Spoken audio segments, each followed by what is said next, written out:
कल्पना कीजिए, सुबह उठते ही सबसे पहले आप अपना फोन उठाते हैं, आप स्क्रीन अनलॉक करते हैं और आपके सोशल मीडिया फीड में एक वीडियो दिखता है या शायद किसी दोस्त का भेजा हुआ संदेश। उसमें एक प्रसिद्ध व्यक्ति, शायद प्रधानमंत्री, मंच से आधिकारिक बयान दे रहे हैं, लेकिन कुछ अजीब सा लगता है।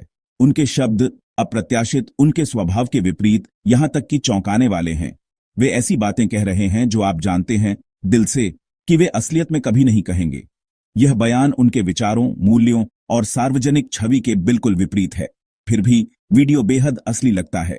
रोशनी एकदम सही है, कैमरा एंगल्स स्वाभाविक हैं और पूरी प्रोडक्शन क्वालिटी बहुत उच्च है। कोई स्पष्ट कमी ढूंढना मुश्किल है। आवाज पूरी तरह मेल खाती है, चेहरे के हाव भाव विश्वसनीय हैं और बोलने के छोटे छोटे अंदाज भी असली लगते हैं। हर विवरण एकदम सही बैठता है। शुरू में आप शायद इस पर विश्वास भी कर लें। वीडियो इतनी अच्छी तरह से बनाया गया है, इतना असली लगता है कि आपका दिमाग इसे सच मानने लगता है। आप जो देख रहे हैं उसी के आधार पर अपनी राय बना लेते हैं। शुरू में आप शायद इस पर विश्वास भी कर लें। वीडियो इतनी अच्छी तरह से बनाया गया है, इतना असली लगता है कि आपका दिमाग इसे सच मानने लगता है। आप जो देख रहे हैं उसी के आधार पर अपनी राय बना लेते हैं। लेकिन अगर मैं कहूं कि यह एक डीप फेक है, एक बारीकी से बनाई गई छलावा जो आपको धोखा देने के लिए तैयार है, एक नकली वीडियो जिसे कृत्रिम बुद्धिमत्ता ने बनाया है, इतना असली कि हकीकत और झूठ के बीच की रेखा धुंधली हो जाती है। हम एक ऐसे युग में प्रवेश कर रहे हैं जहां देखना ही विश्वास करना नहीं रह गया है। जिस दृश्य प्रमाण पर हम आंख बंद करके भरोसा करते थे, उसे अब आसानी से बदला जा सकता है। डीपफेक तकनीक तेजी से सच और झूठ के बीच की सीमा को मिटा रही है, जिससे सच्चाई और कल्पना में फर्क करना और भी मुश्किल हो गया है। डराने वाली सटीकता के साथ किसी का भी चेहरा बदला जा सकता है, आवाज क्लोन की जा सकती है और हरकतें भी बिना उनकी जानकारी या अनुमति के बनाई जा सकती हैं। नुकसान की संभावना बहुत बड़ी है। गलत जानकारी फैलाना, जनमत को प्रभावित करना, प्रतिष्ठा को नुकसान पहुंचाना और सामाजिक अशांति फैलाना। यह सिर्फ एक चालाक तकनीकी जादू नहीं है, यह एक गंभीर समस्या है जिसके समाज और विश्वास की बुनियाद पर दूरगामी प्रभाव पड़ सकते हैं। क्या हम इस नई डिजिटल हकीकत के लिए तैयार हैं, जहां धोखा इतनी आसानी से हमारी रोजमर्रा की सामग्री में घुल मिल सकता है? क्या हम इस नई डिजिटल हकीकत के लिए तैयार हैं, जहां धोखा इतनी आसानी से हमारी रोजमर्रा की सामग्री में घुल मिल सकता है? आइए डीपफेक की दुनिया में उतरते हैं, इसके खतरों, संभावित फायदों और इस जटिल माहौल में सुरक्षित रहने के उपायों को समझते हैं। डीपफेक, डीप लर्निंग और फेक का मिलान। एआई हजारों फोटोज और वीडियोस देखकर किसी का डिजिटल चेहरा बना लेता है। जेनरेटिव एडवर्सेरियल नेटवर्क, दो एआई मॉडल्स, एक बनाता है, दूसरा पकड़ता है। आज सिर्फ कुछ फोटोज से कोई भी डीपफेक बना सकता है। एप्स और सॉफ्टवेयर सबके पास हैं। चेहरा ही नहीं, आवाज भी क्लोन हो सकती है। आपको अपने किसी अपने की आवाज में कॉल आ सकती है, लेकिन असल में वो कोई और हो। टेक्नोलॉजी सबके हाथ में है, इसलिए खतरा भी सब पर है। डीपफेक की शुरुआत मजाक और मनोरंजन से हुई थी। इसकी कल्पना शुरुआती दौर में सिर्फ हंसी मजाक और टाइम पास के लिए की गई थी। फिल्मों में चेहरे बदलना एक नया ट्रेंड बन गया था। एक्टर्स के चेहरे आपस में बदल दिए जाते थे, जो देखने में काफी फनी लगता था। मोनालिसा को जिंदा करना। इमेजिन करिए, मोनालिसा आपसे बात कर रही है। यह सब डीपफेक की वजह से पॉसिबल हो पाया। लोग हैरान हुए, टेक्नोलॉजी ने नई क्रिएटिविटी दिखाई। सोशल मीडिया पर इसकी खूब चर्चा हुई और लोगों ने इस टेक्नोलॉजी को लेकर अपनी अपनी रायें दी। लेकिन जल्द ही इसका गलत इस्तेमाल शुरू हो गया। लोगों ने इसकी पोटेंशियल पावर को रियलाइज किया और फिर शुरू हुआ मिसयूज का सिलसिला। सबसे पहले अडल्ट इंडस्ट्री में डीपफेक का मिसयूज देखा गया। सेलिब्रिटीज के चेहरे अडल्ट वीडियोज में यूज होने लगे।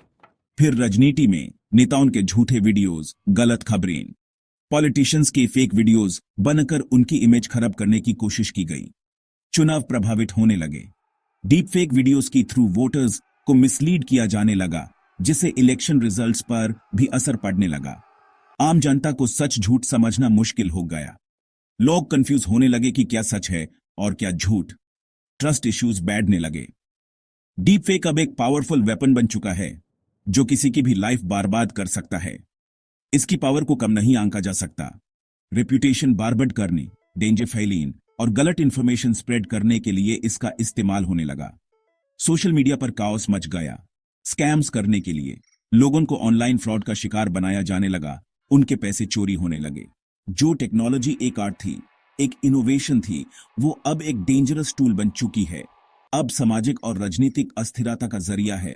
सोसाइटी में डिस्ट्रस्ट और कंफ्यूजन का माहौल है। अब हर इंसान निशाने पर है, कोई भी विक्टिम बन सकता है। एएपी में कोई भी इसका शिकार हो सकता है। ये मजाक नहीं रहा, अब ये एक सीरियस प्रॉब्लम है जिसके बारे में हम सबको पता होना चाहिए। डीप फेक का डार्क साइड समझना जरूरी है। इसके खतरों से बचने के लिए अवेयरनेस ही इसका सोल्यूशन है। डीप फेक का असर अब असली जिंदगी में भी दिख रहा है। मिस इन्फॉर्मेशन, चुनाव युद्ध और सामाजिक तनाव बढ़ रहा है। रिवेंज पॉर्न, किसी की भी इज्जत पल में खत्म हो सकती है।